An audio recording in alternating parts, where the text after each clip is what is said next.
Good evening, I'm Jonathan Swingler.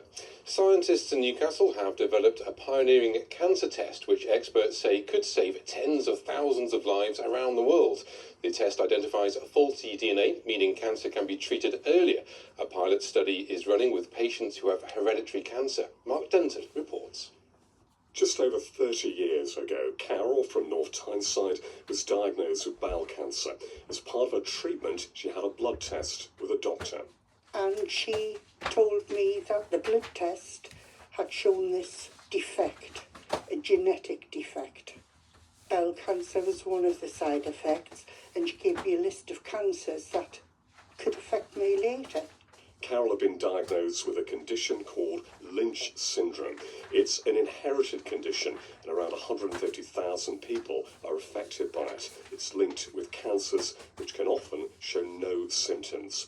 But scientists from Newcastle University and Newcastle hospitals have devised a test that can spot the faulty DNA causing cancer in patients with Lynch syndrome by testing their urine. So instead of individual scientists with pipette and microscope, a robot able to test multiple samples is carrying out the work. We say cancers are like criminals in our body, they're misbehaving, cells dividing. And just as we catch criminals by picking up their fingerprint DNA, so we're beginning to pick up cancers because they leave DNA behind. Carol took part in the pilot testing program. Even though she'd had no symptoms, the urine tests found signs of new cancers. It is the beginning of the liquid biopsy revolution. In the future, we'll be extracting DNA from saliva, from urine, from blood, and checking for cancers when they're tiny, when they haven't spread. For Carol, taking part in that initial test has given her extra precious years with her family she might never have seen. I'm still alive, see my grandchildren growing up.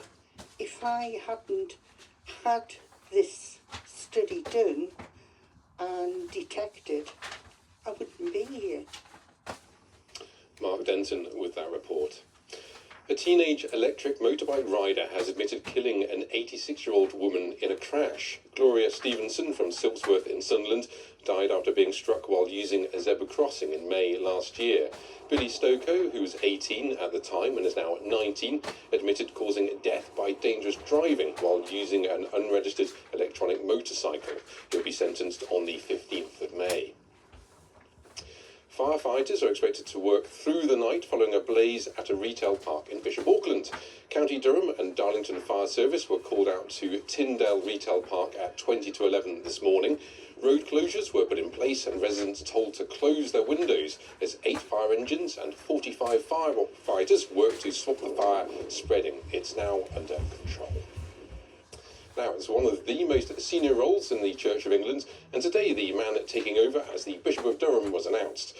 The Venerable Rick Simpson was nominated following a drawn-out process 2 years after the retirement of his predecessor. A keen guitarist and jazz fan, he's been part of the clergy in the Durham Diocese for 20 years and has pledged to represent the North on the national stage. Peter Harris reports. An appointment a long time in the making. The new Bishop of Durham was at a Church of England academy in Sunderland when Downing Street and Buckingham Palace confirmed the news. I'm humbled and I'm honoured to have been called to this role in a diocese that I already know and love. So I'm pleased to be here, and I'm looking forward to being here in a new capacity. The new bishop hasn't travelled far. Rick Simpson has been part of the clergy within the Durham Diocese for 20 years. And with young people a cornerstone of his mission, it was the school children who heard from him first. Oh, it was really exciting. Something that I will remember for forever in my life. Even his first day as well. None of us had a clue that he was coming in, but we were all really excited. And then this morning when I was informed that I was going to be a new bishop, everyone was just ecstatic about it. Today's appointment comes 2 years after the retirement of his predecessor, Paul Butler, in what proved a protracted process. The official installation of the bishop won't happen till summer.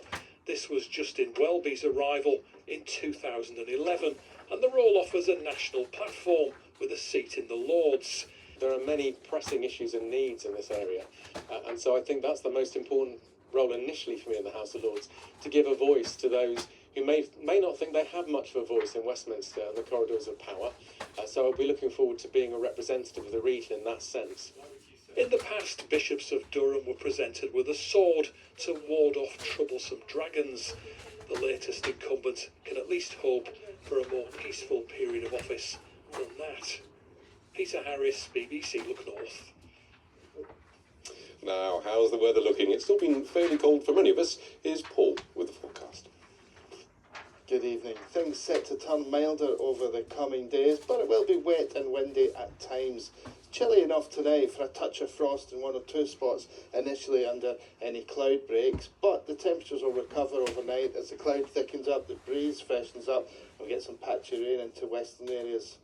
Into tomorrow then, that early patchy rain gives way to a more widespread band of rain as this weather front moves from west to east. That moves away off the east coast to leave the afternoon a mixture of bright spells and scattered showers. Some of those could be heavy, some gusty southwesterly winds with them, but temperatures milder than they have been, peaking tomorrow afternoon around 10 degrees Celsius quite widely. Saturday we've got rain in many places, heaviest in the west, temperatures up to 12 or 13 Celsius, windy with it though, and a windy day on Sunday with blustery showers and sunny intervals. That's all from the late team. Thanks for joining us. Jerry Jackson is on the early shift tomorrow. Bye for now.